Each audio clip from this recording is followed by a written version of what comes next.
이 아침에 주신 하나님 말씀 신약성경 고린도전서 3장 10절부터의 말씀입니다. 고린도전서 3장 10절부터의 말씀입니다.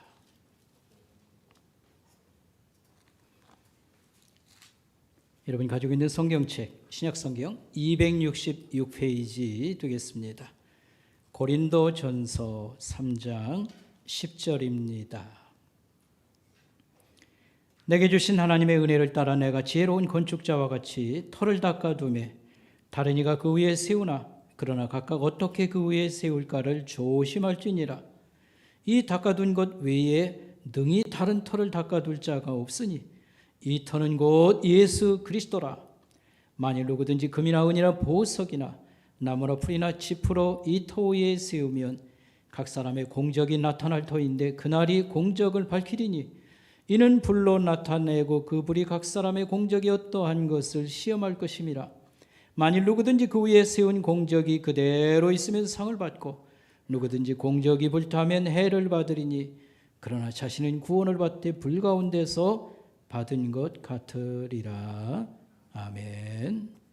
이 시간 우리가 세례식을 거행하도록 하겠습니다. 먼저 오늘 세례 받으시는 어른들 두 분과 또 유아 세례 받는 두 가정 우리 어린이들이 있습니다. 먼저 유아 세례식을 먼저 이렇게 가지도록 하겠습니다. 우리 여기 부모님들 이렇게 다 자리에서 일어나시기 바랍니다. 서약을 먼저 하겠습니다. 여러분들은 이 아이에게도 예수 그리스도의 피로 씻음과 성령님의 새롭게 하시는 은혜가 필요함을 깨닫습니까? 대답을 하세요. 크게.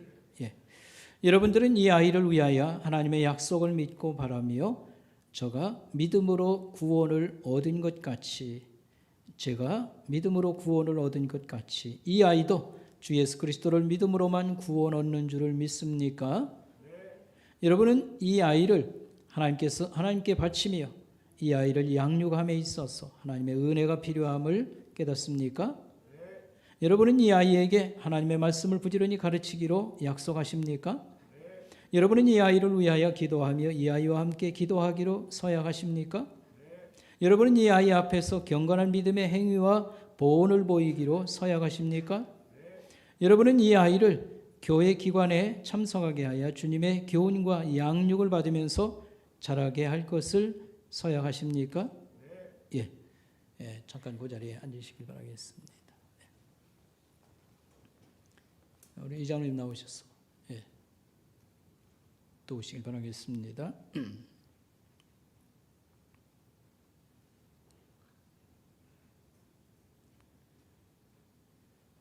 일단 수반 가지시고요. 유아 세례는 밑에서 뵙도록 하겠습니다.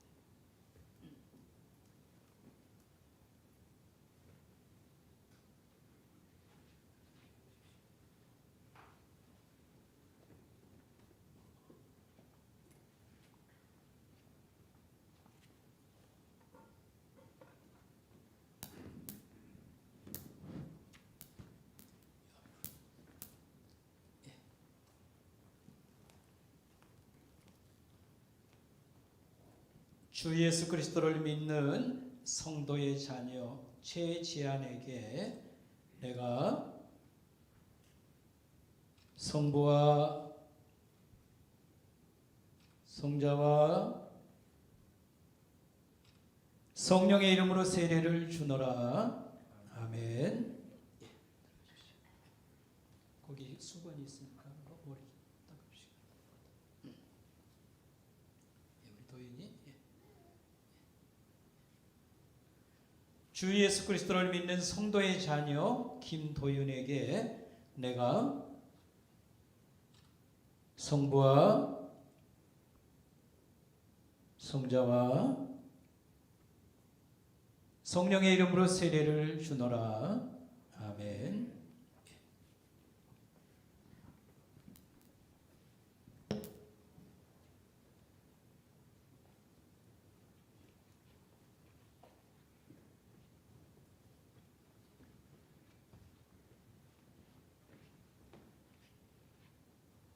우리 김원구 성도님.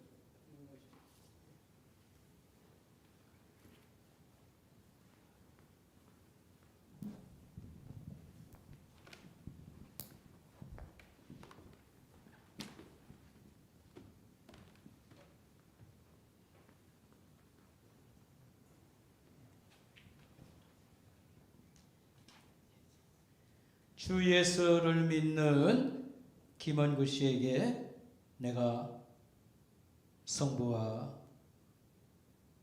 성자와 성령의 이름으로 세례를 주노라. 아멘.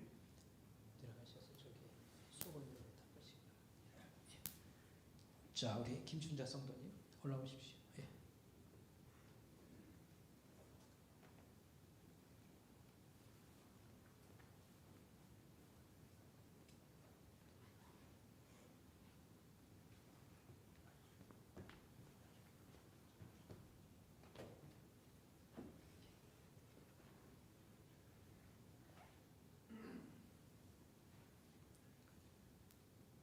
주 예수 그리스도를 믿어 구원을 받은 김춘자 씨에게 내가 성부와 성자와 성령의 이름으로 세례를 주노라. 아멘. 내려가시죠.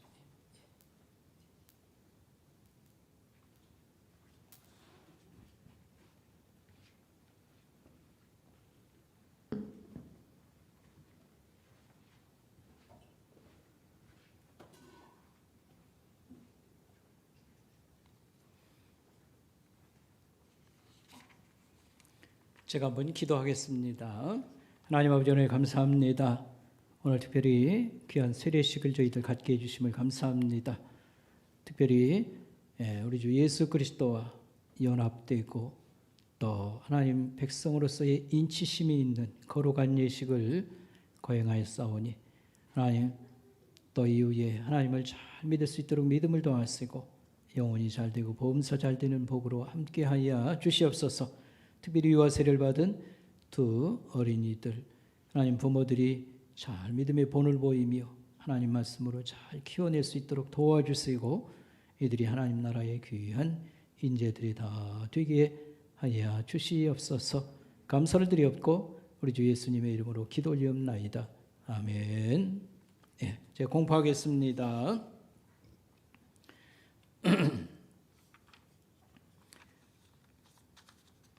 최지한, 김도윤은 신령한 본분을 쫓아 유아 세례를 받았으니 대한유스기 장로회 선목교회 유아 세례 교인이 된 것을 성부와 성자와 성령의 이름으로 공포하노라. 아멘. 김헌구 씨, 김춘자 씨 등은 대한유스기 장로회 선목교회 세례 교인이 된 것을 성부와 성자와 성령의 이름으로 공포하노라. 아멘. 예. 이 시간 우리 찬양으로 하나님께 영광을 돌릴 것인데 영상으로 우리가 찬양에 같이 동참하도록 하겠습니다. 우리 아기들은 2층으로 올라가셔도 되겠습니다.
정결한 맘 내게 일 주소서.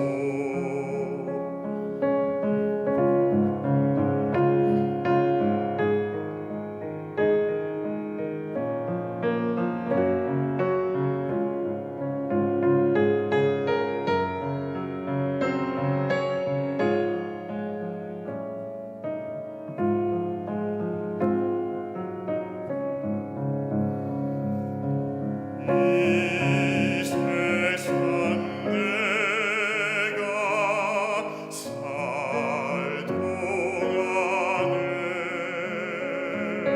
주께로 날마다 더 가까이 저배는 천국 나 들어가 한없는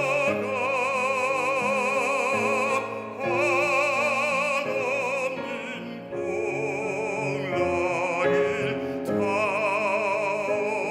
얻도록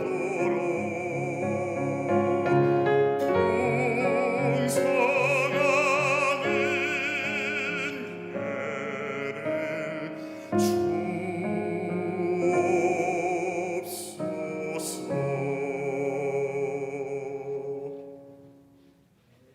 예를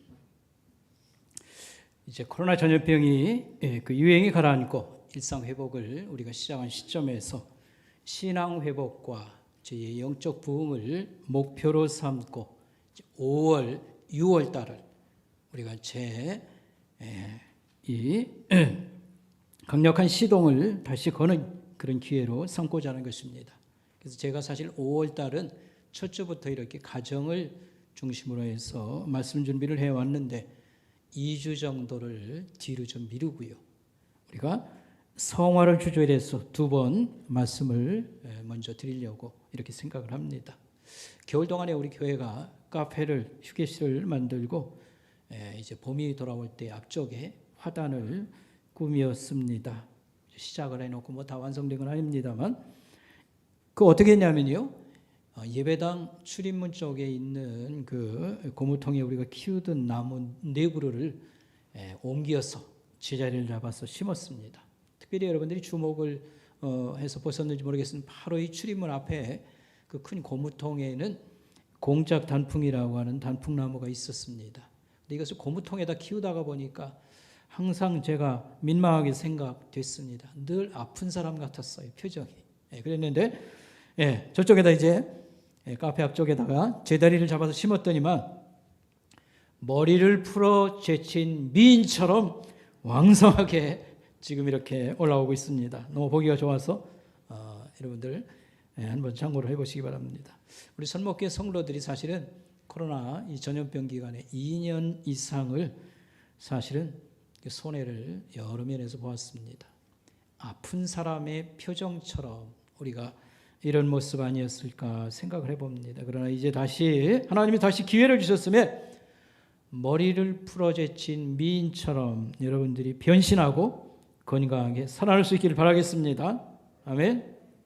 우리가 성가대 연습을 하는 것을 주목해서 보면 제가 성가대 연습실에 가보지는 않았습니다만 제 개인적 경험을 반영해서 설명을 하면 처음에는 개인별로 그룹별로 파트별로 연습을 하고 그 다음에 어느 정도 될 때 전체 하모니를 이루기 위해서 지휘자에 맞춰서 이제 노래를 부르기 시작을 하죠.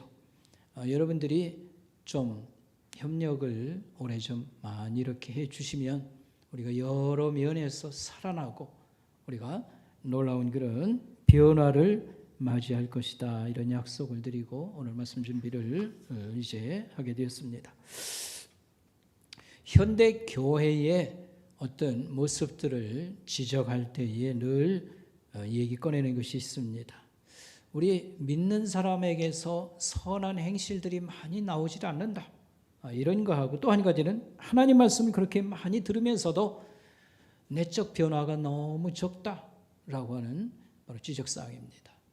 목사가 역시 저도 상당히 많이 이런 하나님 교회를 돌보고 목사로서 살아왔는데 제일 그 고민스러운 것이 무엇이냐면 바로 기대할 만한 많은 선행이 나오지 못하는 것과 변화된 그런 모습을 많이 보여주지 못하는 것, 이런 것이 역시 제 모습이라고 생각합니다. 우리가 여러 가지를 가지고 얘기를 이렇게 할 때가 있습니다. 그러나 무엇보다도 우리 자신을 떳떳한 그리스도인으로서의 어떤 모습을 드러내고, 그 다음에 이 세상의 변화가 너무 빠르고 쫓아가기 힘들어서 우리가 항상 죽어가는 그런 면이 있습니다. 세상 풍속을 따라 살기 때문에 변화된 모습을 너무 보여주지 않는가, 이런 지적과 함께 우리가 어떻게 하면 여기 닭을 얻을 수 있을까 하는 것이 말씀 핵심이 되겠습니다. 성경은 예수 그리스도를 포도나무 비유로 설명을 합니다. 포도나무인 이분에게 우리가 접붙임을 받았을 때에 좋은 포도를 많이 맺는 나무로 성장해 가야 하는 것이 바람직한데 아직 너무 그렇게 못하고 있다는 것입니다. 또 우리는 하나님 집에 양자로 간 사람들이라 이렇게 비유로 설명합니다. 하나님이 우리의 영적 아버지가 되었다. 우리는 하나님의 가족이 되었도다. 우리는 굉장한 혜택과 자부심을 갖고 살아가고 있습니다. 그럼에도 불구하고 우리 하나님 아버지 닮는 모습이 너무 나타나지를 않는다. 이런 것이 지적사항이고 문제가 되겠습니다. 자, 오늘 우리가 먼저 생각할 것은요, 이 변화된 모습, 성경은 여러 표현을 쓰고 있습니다. 거룩한 모습 또는 이걸 한자로 표현해서 성화된 모습을 우리가 이렇게 드러내지 못하는 것은 좀 여기 어떤 그 사연이 좀 있을까? 그래서 성경적인 그런 배경 밑에서 또 우리 기독교의 역사적인 그런 배경 밑에서 우리가 이게 왜 이렇게 약해졌는가? 뭐에 우리가 무관심이기 때문에 이런 문제가 생겼을까를 한번 먼저 생각하는 것이 좋겠습니다. 하나님께서는 성경에 이렇게 말했습니다. 내가 거룩하니 너희도 거룩할지니라. 근데 잘 생각해 보면 이 말씀은 두렵기도 하지만 참 고마운 말씀이에요. 하나님께서 거룩하니 너희도 내게 속한 자라, 내가 책임 맡은 사람이라 하면서 우리에게 거룩함을 요구하셨습니다. 이것은 우리에게 굉장한 부담감을 주는 말씀 같기도 하고, 먼저 생각할 것은 하나님이 우리를 이렇게 인정하시는구나, 이렇게 생각하시는구나, 이런 걸 생각하면서 감사를 드려야 될 말씀입니다. 어쨌든 우리가 하나님을 알지 못할 때는 우리 개인적 욕심이 주가 되어서 뭐 꼭 욕심이라고 말을 안 붙이지만 어쨌든 내가 내 중심입니다. 내 하고 싶은 대로 살고자 하는 그런 욕망 중심의 그런 어떤 삶이 아니었을까 생각을 하는 것이지. 그러나 이제는 하나님에게 속한 자로 거룩한 행실을 드러내며 살아야 될 그런 우리 자신들인데 왜 이런 모양을 많이 나타내지 못할 것인가? 이게 참 오늘 생각하는 그런 중요한 주제가 되겠습니다. 여기서 신자가 거룩해진다, 내적 변화와 하나님을 닮은 그런 자로서 어떤 모습, 이런 걸 얘기할 때 이 거룩 개념을 좀 잘 먼저 정립할 필요가 있습니다. 이걸 많이 할애해서 설명을 하진 않습니다만 이 거룩해진다는 것은 하나님처럼 완벽해진다 이런 말 아닙니다. 천사와 같이 된다 이런 말도 아닌 것입니다. 우리가 실수가 없는 굉장히 수준 높은 신자가 된다 그런 말도 사실 아닌 것입니다. 다만 이전에 살던 것하고는 완전히 다른, 그러니까 하나님 쪽으로 왔을 때에 하나님이 일하시는데 우리가 여기 순종해서 세월이 가면서 달라진 모습이 이렇게 있어야 된다. 이제 그런 구별이라고 하는 뜻이 첫째 그 의미가 되겠습니다. 그래서 요한 웨슬리는 이렇게 설명했습니다. 이 성화, 거룩해진다라고 할 때, 신자의 완전 이런 얘기가 나올 때 이것을 너무 부담스럽게 생각하지 말고 내가 하나님에 대해서 알고 있는 것, 그 말씀을 얼마나 참 의도적으로 거역하지 않고 살아가는가, 바로 하나님 말씀에 주목하고 사는 것, 이런 것으로 이것을 설명하기도 했습니다. 여기서 여러분들이 이제 성경 이해가 좀 필요하고요. 종교적으로 기독교 역사를 좀 통해서 왜 우리가 이 선행과 변화되는 이 거룩한 삶을 약해졌는가, 이걸 좀 배경적으로 이해를 하는 것이 또 도움이 될 것 같습니다. 마틴 루터가 종교개혁을 하게 됩니다. 이 종교개혁이라고 하는 것은 요점이 성경이 처음에 가르쳐준 그런 신앙으로 돌아간다라고 하는 겁니다. 여러분, 중간에 성경 말씀에서 많이 빗나간 신자들의 삶, 교회 생활이 있었기 때문에 이걸 다시 하나님 말씀으로 돌아가자. 이게 이제 종교개혁입니다. 그때 가장 중요하게 여긴 것이 무엇이냐 하면 우리가 예수를 믿음으로만 구원을 얻도다. 우리는 예수님만 믿어서 우리가 하나님 백성이 되는 것입니다. 이것이었습니다. 그게 가장 중요한 핵심입니다. 예수님만 믿어서 우리가 하나님 백성 되는 겁니다. 구원받는 것입니다. 이 강조점은 성경을 잘 깨달은 거고요. 우리가 계속 강조해야 될 부분입니다. 왜냐하면 우리는 자기의 별것도 아닌 그 선행이라든지 나도 괜찮은 사람인데 이런 의식 가지고 하나님 앞에 구원받는다든지 하나님 백성 되는 것으로 자꾸 이렇게 생각하는 면이 있기 때문에 그렇습니다. 그래서 우리가 기도를 생각할 때도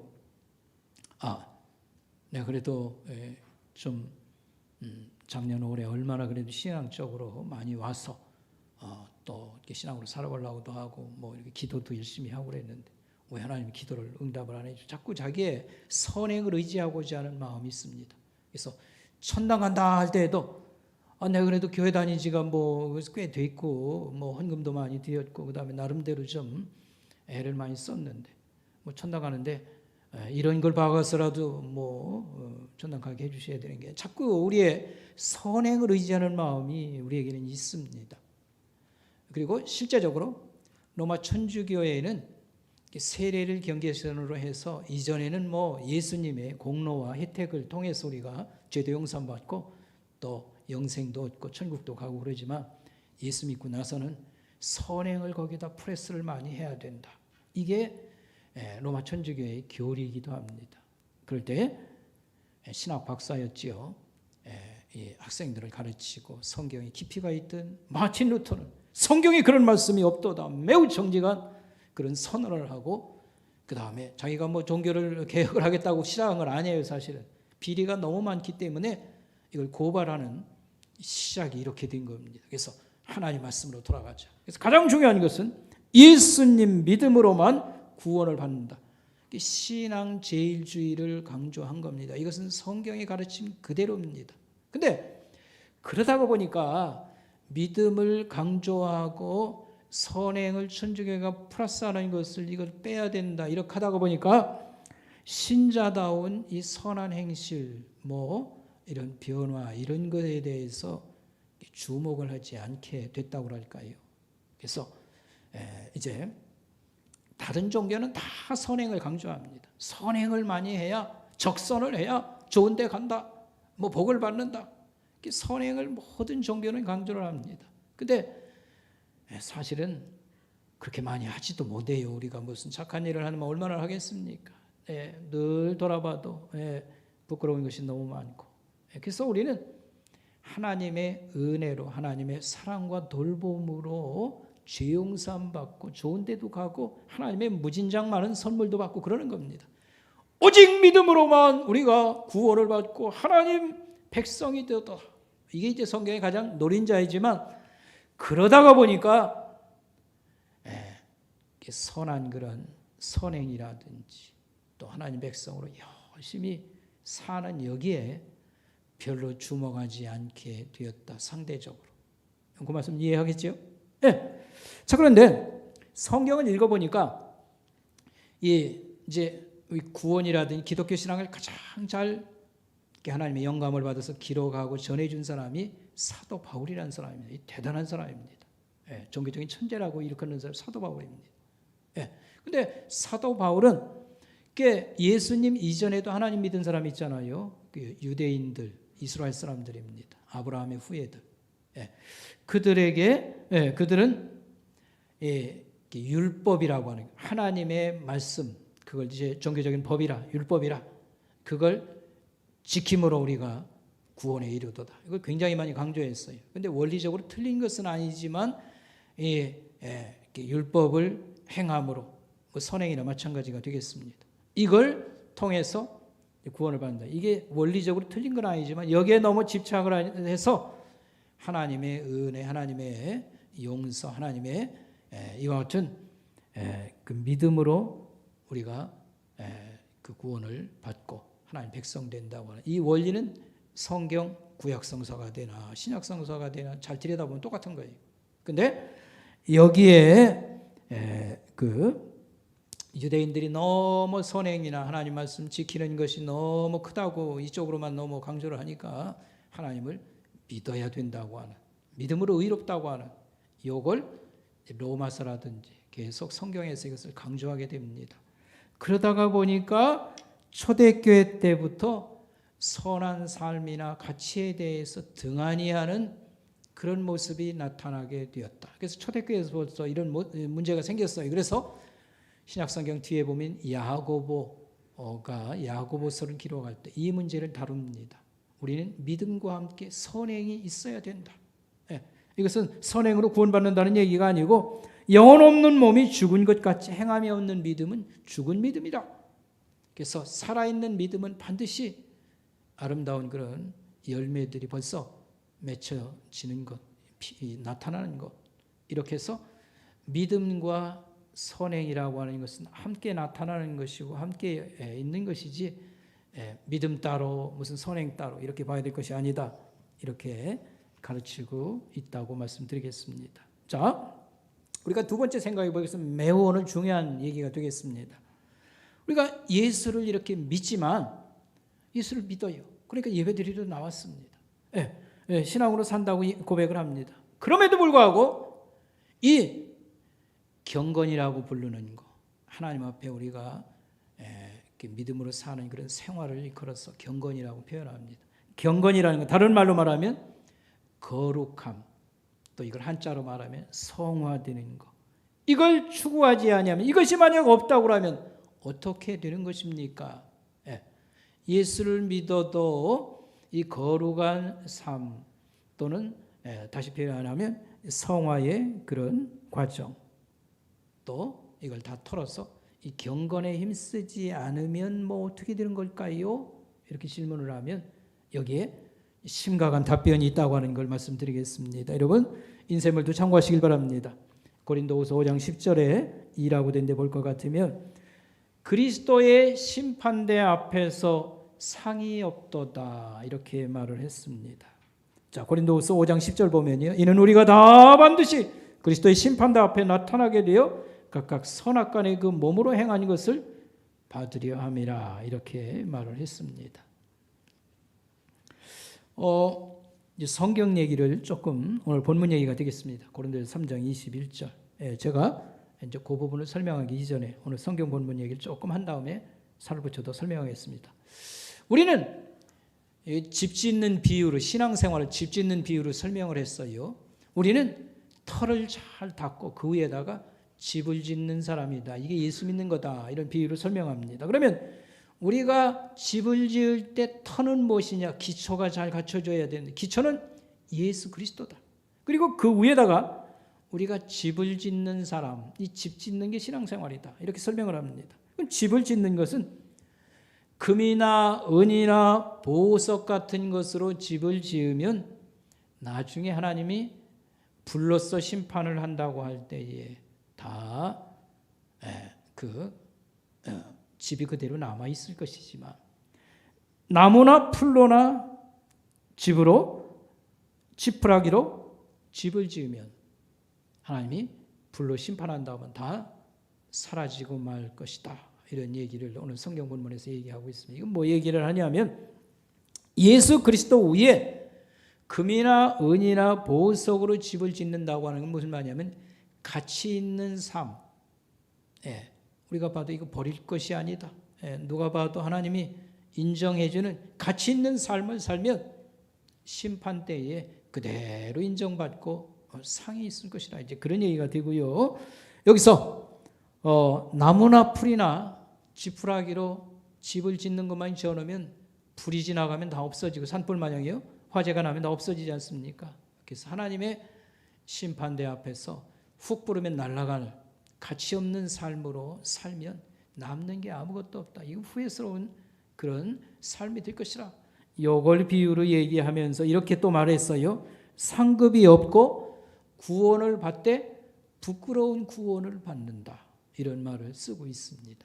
근데 이걸 잘 여러분이 이해를 해야 우리 신앙생활이 굉장히 도움이 되지 아니할까. 여러분이 전체적인 이해는 하고 있는 것으로 생각이 됩니다. 예수를 나도 믿는다. 여기는 변함이 없습니다. 나는 예수를 떠나지 않는다. 그럼에도 불구하고 우리가 이 거룩한 삶, 경건의 내 추구, 또 한자로 얘기하면 성화의 길을 우리가 무시하고 가볍게 생각하고 대충 예수 믿으면 어떻게 되는 겁니까? 답은 이거예요. 구원은 받지만 상이 없도다. 그 구원은 부끄러운 구원이 될 것이다. 이런 말을 하고 있습니다. 두 가지 개념을 다시 한번 강조를 해서 여러분에게 설명을 먼저 드릴 필요가 있습니다. 여기서 이 상이라고 하는 개념을 잘 이해해야 됩니다. 시간이 있을 때 이걸 자세히 설명을 또 드릴 때가 아마 있을 겁니다. 그래서 구원이라고 하는 큰 선물과 상이라고 하는 것의 관계, 여기서 우리가 하나님 앞에 받는 선물이요 복의 노린자이다. 전체는 뭐냐면 한마디로 표현하면 구원이라고 부르는 겁니다. 이것보다 더 큰 것은 없어요. 그러면 상은 뭐냐? 구원 후에 또 뭐 큰 무슨 영역이 있는 것 마냥 그런 상급을 하나님께서는 또 얘기한 것인가? 그렇지 않습니다. 구원 안에 상이 사실은 다 들어가 있어요. 그럼 뭐 그 상을 강조하는 것이 뭡니까 할 때에 여러분 이해하기 좋게 설명하면 이와 같습니다. 구원 받았는데 거기 또 뭐 엄청난 또 상이라고 하는 뭐가 또 있는가 하면 그렇지 않고 구원이 전부예요. 그것보다 더 큰 것은 없습니다. 하나님이 영원한 그런 생명과 나라와 아버지가 되어주시고 우리의 신분이나 모든 것을 생각할 때 구원이라는 말보다 더 큰 것은 없어요. 상은 뭐냐? 그 구원 안에서 쉽게 말하면 하나님이 더 칭찬해 주시고 사랑해 주신다. 뭐 이런 걸로 여러분 이해를 하면 되겠습니다. 우리가 천당 갔는데 성도들이 존경을 하고 사랑해 줍니다. 어떻게 그렇게 어려운 데서도 신앙을 버리지 않았습니까? 어떻게 그렇게 병으로 수십 년을 시달리면서도 믿음의 가정을 이렇게 세우고 좋은 그런 신자요 아버지가 되었습니까?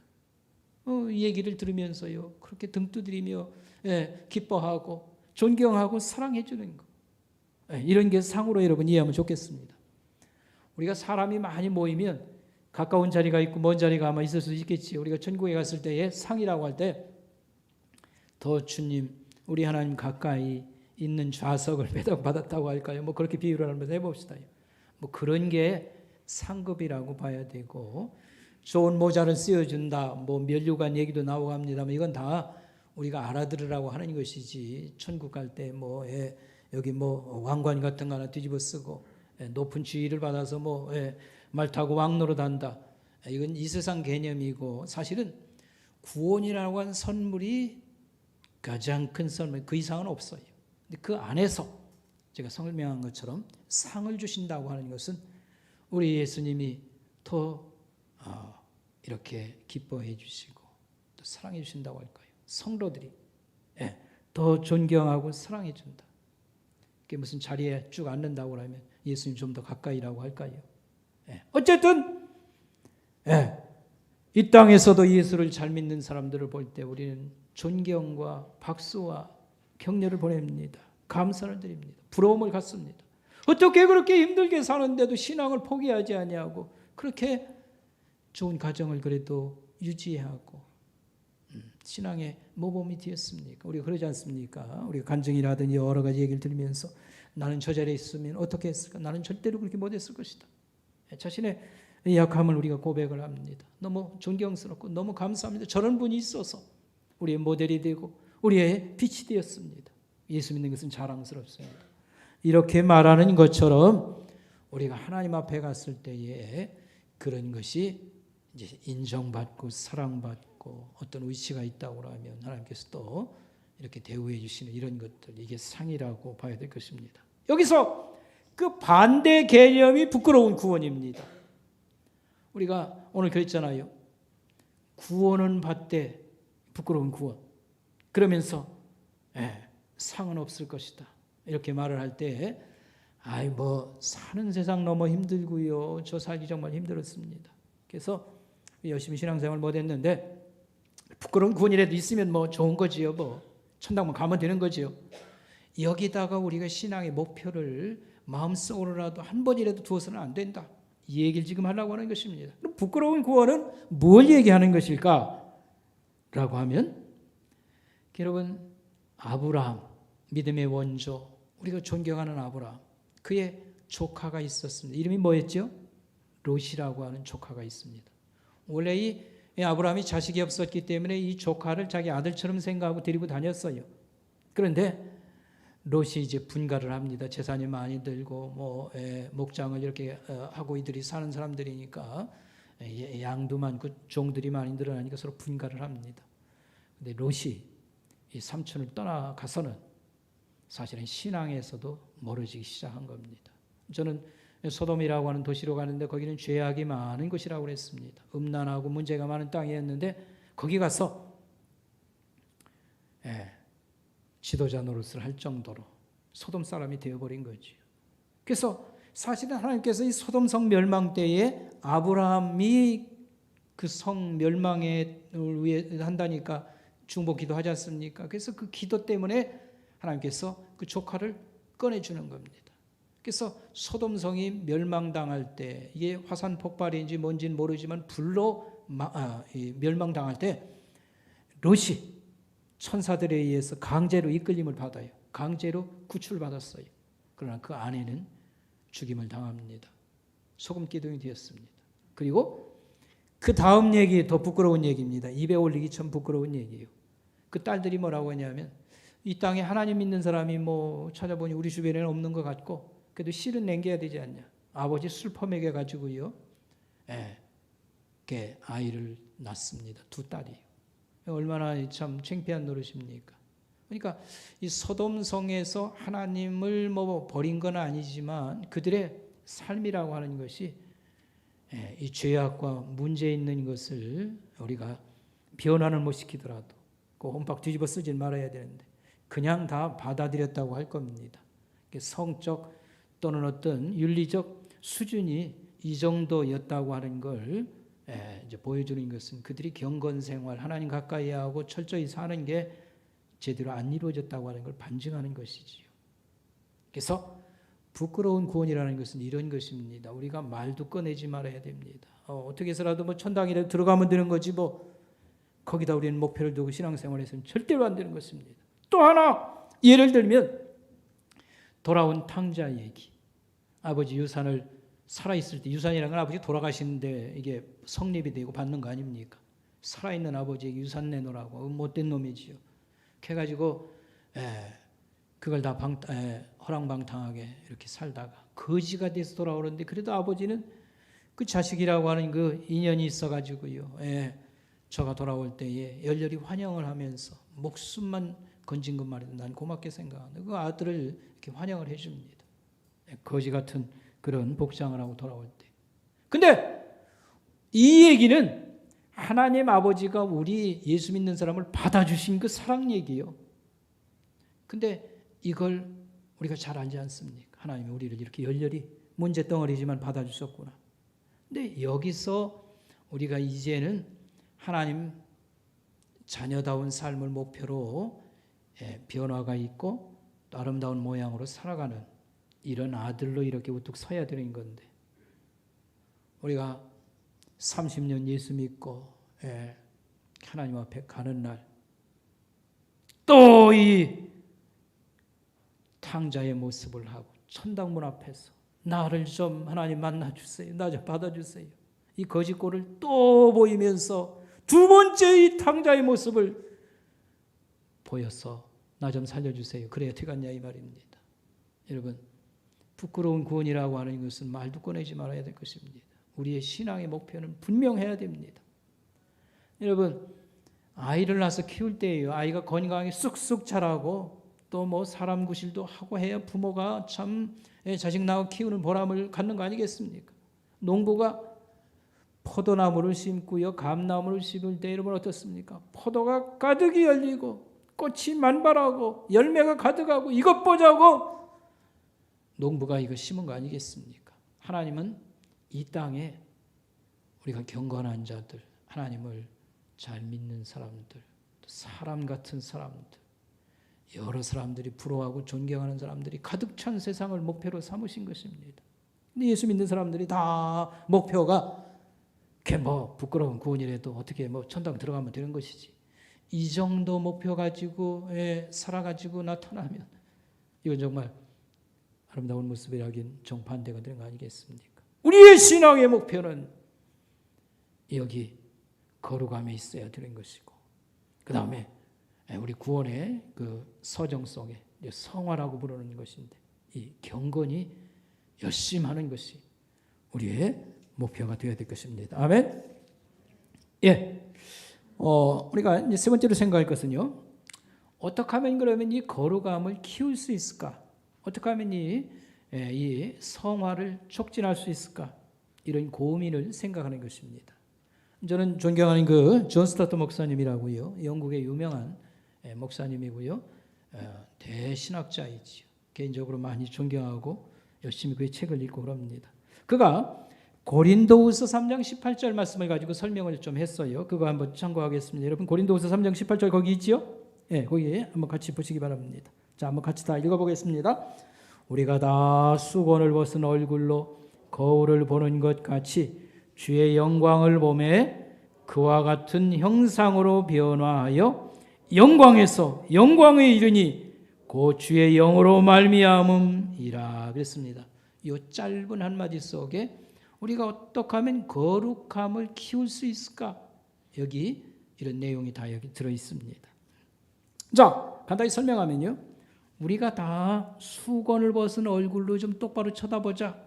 지금 마스크 끼고 마스크를 이렇게 다 해서 얼굴 절반 가렸죠. 그 다음에 우리 또 여자 같은 경우는 머리까지 뭐 모자를 뒤집었으면 전혀 안 보이죠.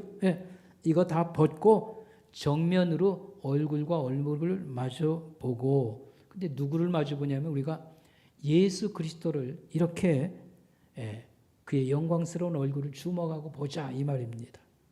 주님의 얼굴을 바라본다는 것은 뭘 얘기하는 겁니까? 여러분, 그 인쇄물 맨 밑에 보면 그분을 바라본다는 것은 그분의 말씀 속에서 그분을 찾는 것을 말합니다. 아주 잘 설명을 했어요. 이거 다 비유로 지금 설명하는 건데, 예수 그리스도의 얼굴을 우리가 빤히 쳐다보면 무슨 유익이 있을까? 근데 그분의 얼굴을 우리가 늘 주목하고 늘 산다고 하는 것은 그 말씀 속에서 그분을 찾는 것을 의미합니다. 이렇게 설명을 했어요. 그래서 예수 그리스도의 영광의 얼굴을 주목하여 보매 그와 닮아가기 시작합니다. 계속 주목하고 그분을 가까이 할 때 알게 모르게 그분의 광채와 아름다움이 내게도 깃들더라. 그와 같은 형상으로 얼굴로 변화하여 영광에서 영광에 이르니, 요거 직역하면요, 영원히 증가하는 영광, 이런 뜻입니다. 영광에서 영광에 이르니, 다시 얘기하면 영원으로 갈수록 넘쳐나는 영광, 그 속으로 우리는 진입하는 것입니다. 이렇게 말을 했습니다. 이 말 알아듣겠어요? 영원으로 갈수록 우리가 넘쳐나는 영광을 경험하게 될 것입니다. 우리는 하나님의 영광 속으로 진입하는 자들입니다. 늘 예수님을 주목하고 하나님을 주목하고 살라는 것이지요. 근데 우리는 늘 쳐다보는 게 나 자신이요. 아이고, 이 나이는 먹어가고 이 몸뚱이하고 그 코로나 전염병 때 어떻게 살아남고, 참 갈수록 물가는 비싸지고 수입은 일정하고 이거 어떻게 살아가야 되나, 맨날 자신만 들여다보고요. 그 다음에 기껏해야 우리 주변을 돌아보는 것, 자라나는 자녀들에 대한 걱정, 이 사회에 그래도 나이 들었다고 우리가 사는 공동체를 생각합니다. 나라 걱정도 얘기하지 않습니까? 미래가 참 밝은 면보다 어두운 면이 더 많도다. 그래가지고 더 눌려 있고요. 희망이 줄어드는 사람 같습니다. 그러나 우리가 예수 그리스도를 주목하고 하나님 아버지를 주목할 때 여러 가지 거기 긍정적인 면이 빛이 보이고 희망이 보이고 살아나는 그걸 얘기하는 것입니다. 그러면 우리는 영광이 가득한 그 나라로 계속 진입을 하는 것입니다. 이제 그 얘기입니다. 그런데 마지막 이 말이 중요해요. 이 모든 것은 주의 영으로 하나님의 성령님으로 일어나는 일입니다. 이제 그렇게 했습니다. 여러분 그 밑에 조금 더 설명을 풀어놨는데 그걸 얘기를 하면서 살을 붙이겠습니다. 여러분 거룩이나 성화라고 하는 개념은 사실 같은 얘기 마찬가지예요. 거룩이라는 것은 그리스도를 닮는다는 거고요. 이걸 한자로 표현하면 성화인데 이것은 예수님의 형상, 그분의 인격을 우리가 닮아간다라고 하는 겁니다. 그래서 여기 그분의 형상이라 할 때 성경은 이렇게 풀어서 또 설명을 합니다. 우리의 선함이 자라가고 의로움이 자라가고 그분을 아는 지식이 자라가는 것이 그분의 인격을 닮아가는 것이라 이렇게 말을 합니다. 선함이 자라가고 의로움이 자라가고 그분의 인격이 그분을 아는 지식이 자라가는 것. 어쨌든지 간에 거룩이나 성화나 사실은 같은 얘기 이렇게 생각을 하고요. 근데 이 성화는 거룩은 점진적 과정이라 오랜 시간이 걸린다는 겁니다. 갑자기 은혜 받았다고 해서 놀라운 그런 체험을 했다고 해서 갑자기 성화가 일어나는 것은 아니라 한순간에 성질이 길들여지지 않고 욕망도 조절되지 아니하고 이기심도 한순간에 사라지는 것은 아닙니다. 라고 하는 말이 되겠습니다. 그래서 권면해 준 것이 하나님을 기쁘게 하는 삶이 뭔지를 늘 고민하고 살아십시오. 그렇게 하면 이게 좀 활발하게 우리 속에서 일어날 것입니다. 이런 말을 했습니다. 그리고 중요한 것은 이와 같은 것은 우리가 좀 이렇게 경건한 신자가 돼야 되겠다. 몸부림을 치고 애쓴다고 되는 일이 아니고 사실은 하나님이 우리 속에서 그의 영이 우리 속에서 일하신다는 겁니다. 일하신다는 겁니다. 그래서 성령이 우리 안에서 일하시도록 우리 자신을 드리고 맡기는 것이 필요합니다. 예배에 와서는 집중을 하고 하나님 말씀이 깨달아지게 해주세요. 믿음이 생기게 해주세요. 제 인간성의 변화가 일어나도록 저를 도와주세요. 하나님의 성령님에게 부탁하고 그에 의해 손에 맡기는 것 중요하다고 했습니다. 기도 생활이 중요하고 말씀의 묵상이 바로 그런 자리고 하나님 그 속에서 일하십니다. 우리가 도 닦듯이 새벽 일찍 일어나서 책 읽고 묵상하고 그래서 되는 게 아니고 하나님이 우리 속에서 동시에 강력한 그런 일하실 수 있도록 우리 자신을 맡기고 여기에 우리가 반응을 해야 되는 것. 실제로는 하나님 우리 속에서 일하십니다. 이걸 잊어서는 안 됩니다. 그런 말이 되겠습니다. 이제 성장의 비법이라고요. 조세프 목사님이 얘기한 걸 두 가지 참고로 여러분 말씀드리겠습니다. 여러분 인쇄문의 뒷변에 나오죠. 어떻게 하면 이 성화가 왕성할까라고 하는 것. 그는 이런 비유를 하나 써줬습니다. 어린아이를 키울 때 신체적 성장을 위해서 가장 필요한 것은 올바른 식사다. 그 다음에 정신적 성장을 위해서는 행복한 가정의 보호가 필요하다. 마찬가지로 성도들은 영적 음식물 섭취가 매우 중요합니다. 그리고 공동체의 교회의 보살핌과 성도들과 어울려서 신앙생활을 여기에 힘써야 여러분들 속에 변화가 왕성할 것입니다. 이렇게 얘기를 하고 있습니다. 조금 더 살을 붙여 설명하도록 하겠습니다. 아이를 키울 때에 뭐가 중요한가? 여러분 그 나이팅게일 하면은 여러분이 알 겁니다. 유명한 간호사, 근대 간호학의 선구자라고 일컫는 사람입니다. 플로렌스 나이팅게일. 그가 책을 쓴 게 있어요. 간호를 위한 지침서라고 하는 책을 썼는데 맨 마지막에는 아이 키우는 육아법에 대해서 써놓은 게 있습니다. 직접 읽어보지는 못했습니다만 인용하는 건데요. 아이 돌보기. 그가 자기 아이를 낳아서 키우면서 관찰을 하고요. 아이는 이렇게 할 때 잘 큽니다. 그걸 써놓은 겁니다. 근데 7가지 조건을 제시했어요. 4번째가 뭐냐면 아이를 잘 먹이는 겁니다. 근데 먹일 때 저시되었던 이유식이 규칙적인 시간과 적당한 음식을 먹이십시오. 그렇게 써놨어요. 규칙적인 시간과 적당한 음식을 먹이십시오. 이렇게 우유, 젖을 줄 때와 이유식 먹이고 할 때에 시간 엄수와 너무 많이 먹이지 말라. 요점은 그거였어요. 어느 신자가 주일날 교회를 올라오라는데 애가 배고팠는지 뻘컥뻘컥 잘 먹으니까요 많이 먹였어요. 가만히 보니까 평상시 먹는데 3배를 먹였어요. 근데 아이가 경기가 일어났습니다. 뱃속이 뒤틀리고 문제가 생긴 거죠. 그러니까 교회는 가야 되고 갔다 오려면 아무래도 시간이 경과하고 그러니까 애가 그냥 잘 받아 먹으니까 주는 대로 많이 먹였다 이 말입니다. 근데 아이가 경기가 일어난 거예요. 너무 많이 아이들은 소화를 시키니 먹는데 식욕을 왕성한 식욕을 보인다고 그래서 마음껏 먹이면 탈이 난다 이런 말이 되겠습니다.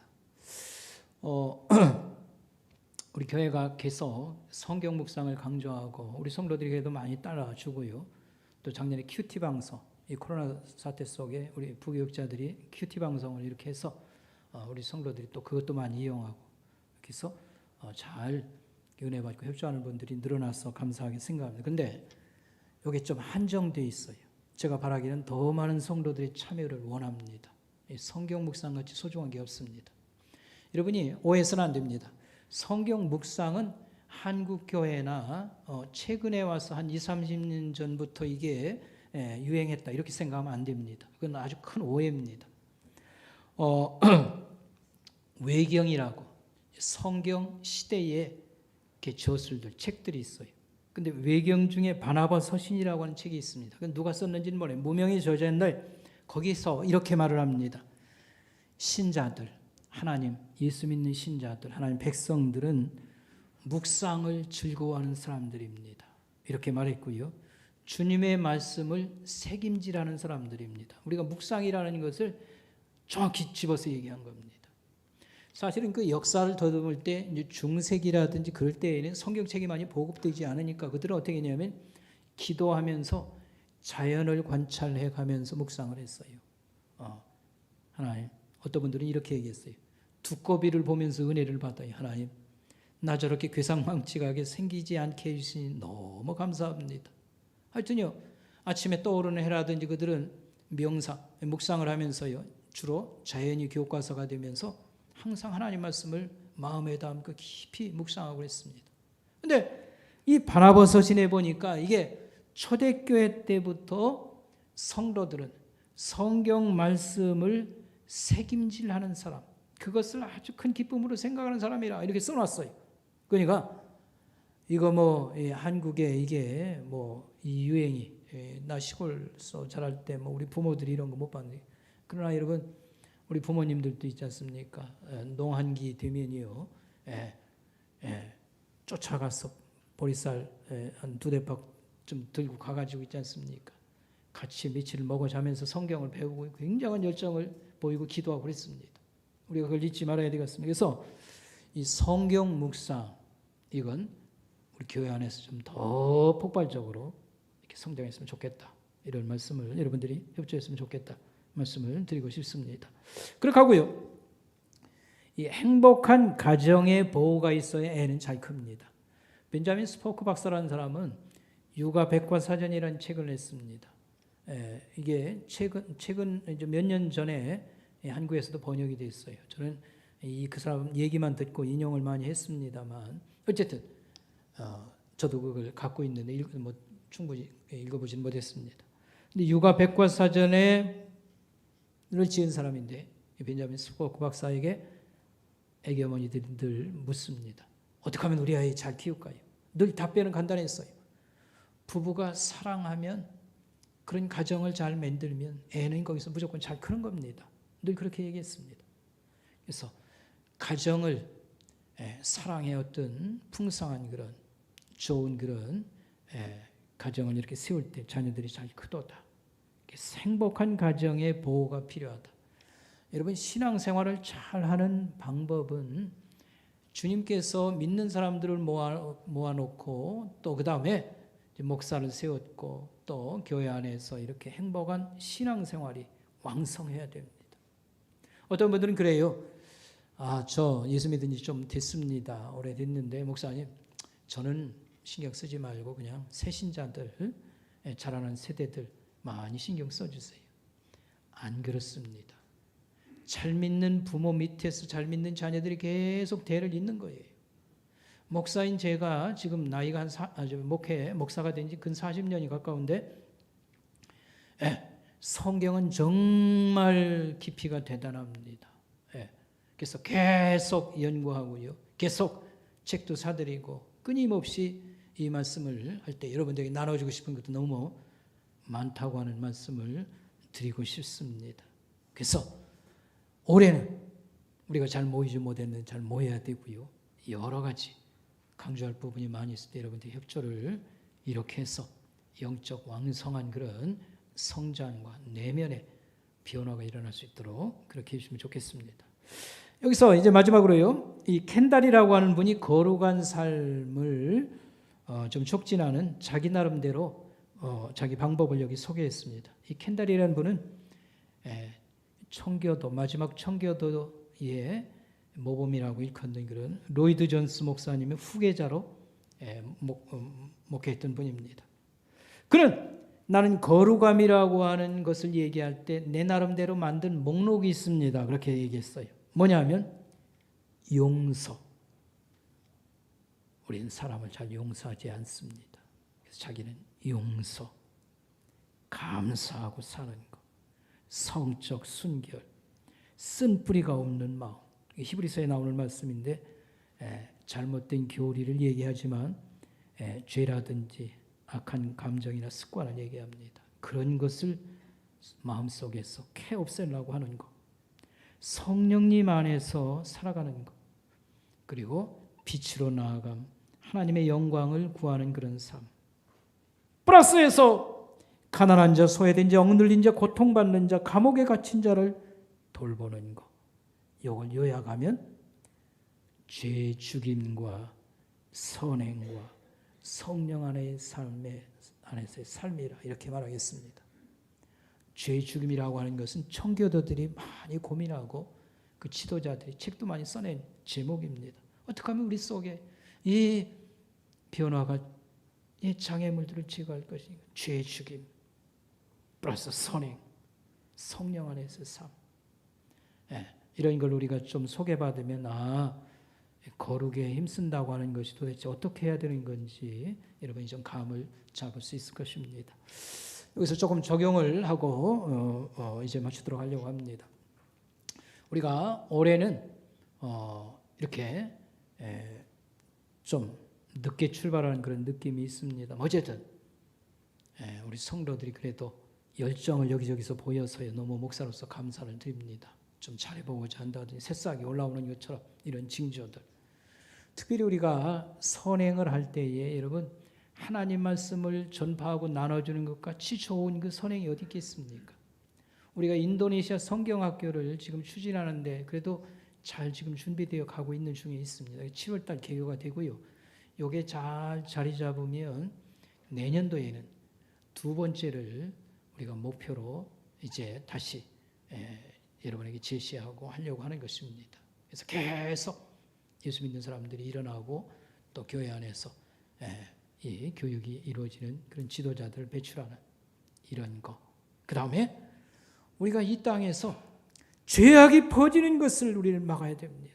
좋은 가정들을 지키기 위해서는 우리 가정도 그렇지만 이 동성애라고 하는 이런 죄악이 퍼지는 것을 우리는 용납해서는 안 됩니다. 그래서 우리는 지속적으로 이를 위해서 기도할 뿐만 아니라 이제 저 동합역이나 여러분 주안역이나 이런 데 가서 홍보지도 나눠주고 우리 마을에도 전파하고 좀 더 적극적으로 이렇게 해야 될 것이고요. 그 다음에 우리가 우리 자녀들 그 다음에 다음 세대들을 20년 안에 100명 이상 그런 인물들을 이렇게 키우자라고 하는 것입니다. 그래도 우리 성도들이 이렇게 계속 참여가 늘어나고 그 다음에 기도를 모아주고 해서 감사하게 생각합니다. 우리 황인재 집사님은 자기 아이와 함께 이제 지금 이제 유초등 주일학생이거든요. 그래서 저 송도에서 3명씩 데리고 옵니다.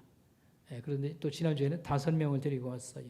그 친구들인데 어떤 아이는 자기 집에 아들과 함께 재워서 이렇게 해서 데리고 오고 너무 참 좋은 그런 번을 보여서 감사하고 청년들 중에 우리 대한민국이가 쌍둥이인데 이번에 군복무 끝나고 제가 한번 신방을 해서 앞으로 우리가 어떻게 이 젊음을 하나님 중심으로 살아갈 것인가 이런 권면도 했습니다. 금요일 날 또 이렇게 심야 기도에 늘 이렇게 참석을 또 해서 잘 협조해 주셔서 감사합니다. 그래서 온 교회적으로 거룩한 싹이 또 우리 성도들이 주일 예배를 잘 못 드려서 이걸 극복하기 위해서 여러분들이 애를 쓰는 분들이 있어서 너무 감사합니다. 이런 아름다운 싹들이 올해는 완전히 이렇게 커서 올라오고요. 우리가 여기저기서 하나님의 뜻을 이루고 보람된 그런 신앙생활을 해야 될 것입니다. 기도하겠습니다. 하나님 아버지 하나님 감사합니다. 미천한 저희들을 주님께서 이 어려운 마음 가운데서도 양육할 수 있고 또 하나님의 거룩한 그런 삶의 길로 인도해 주심을 감사합니다. 원하고 바라옵기는 하나님 올해 우리의 신앙이 온전히 회복하게 도와주시옵시고 영적 부흥이 다시 우리 속에서 우리 교회 안에서 일어날 수 있도록 돌보아 주시옵소서. 감사를 드리오며 예수님의 이름으로 간절히 기도드리옵나이다. 아멘.